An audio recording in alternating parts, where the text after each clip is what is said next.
मित्र हो. मनुष्याच्या आयुष्यामध्ये म्हणजेच मनुष्य जगत असताना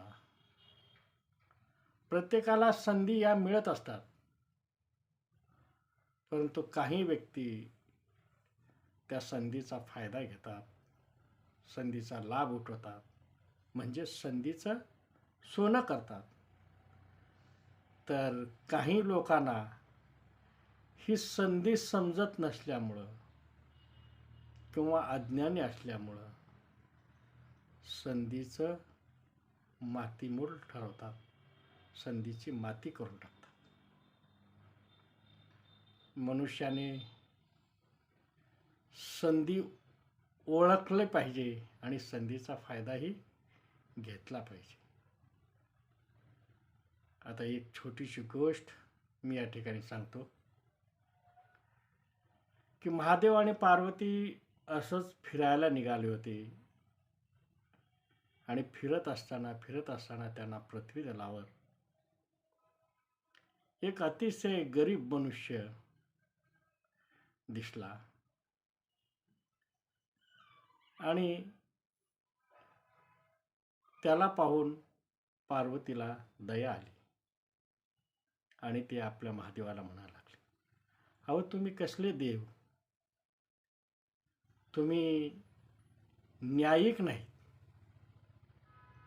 कोणाला न्याय देता, कोणावर अन्याय करता. महादेव म्हणले, असं काय बोलत आहेस, मी असं काय केलं? तेव्हा पार्वती म्हणायला लागली, ते पहा, ते खाली पृथ्वीवर तो गरीब मनुष्य, फाटके कपडे आहेत, त्याच्या पायात चप्पल नाहीत, अगदी गरिबीमध्ये जीवन जगतोय, हलाखीचं जीवन जगतोय, त्याला पोटभर अन्न मिळत नाही.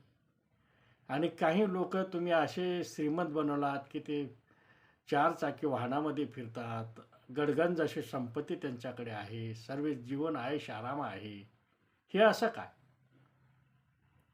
त्यावेळेस महादेव हसले आणि म्हणायला लागले, पार्वती, हे सर्व ज्याच्या त्याच्या कर्माचे भोग असतात.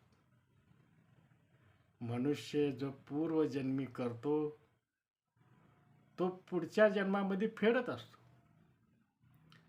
आणि या माणसाची भाग्यरेषाच अशी आहे की या जन्मामध्ये या मनुष्याला धन मिळणार नाही, तो निर्धनच राहील आणि गरिबीतच जीवन जगेल, असंच त्याचं हे भाग्य आहे.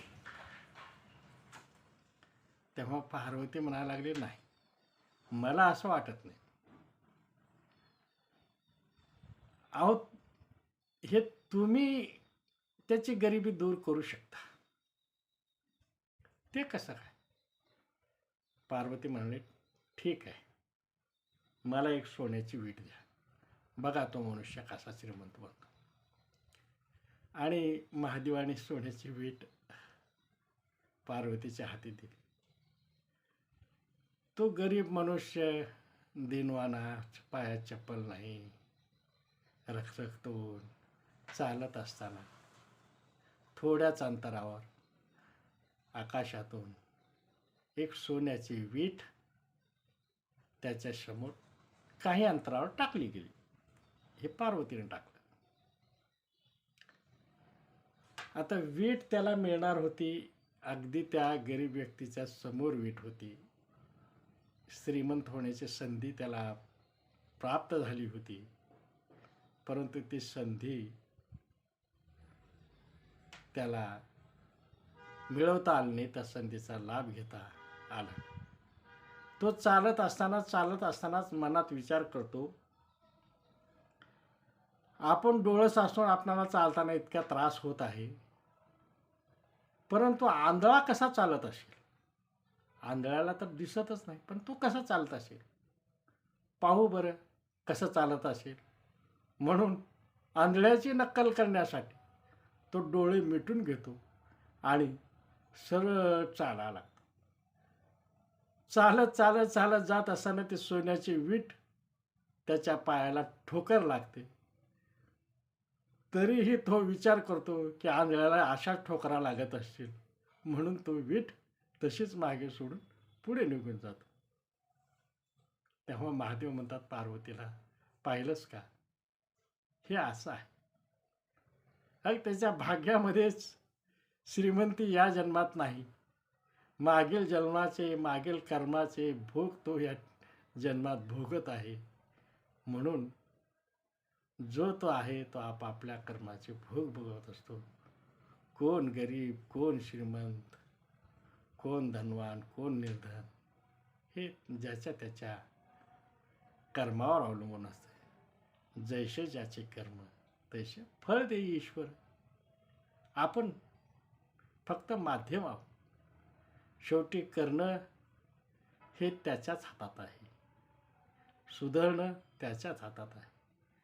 म्हणून मित्रहो, संधी ओळखायला शिका आणि संधीचा फायदा घ्यायला शिका. मित्रहो, माझी ही छोटीशी कथा आपणाला आवडली असल्यास आपण लाईक करा, शेअर करा, कमेंट करा आणि चॅनल सबस्क्राईब करा. आपले चॅनल नाट्यसम्राट भगवान ननंदकर चॅनल. धन्यवाद.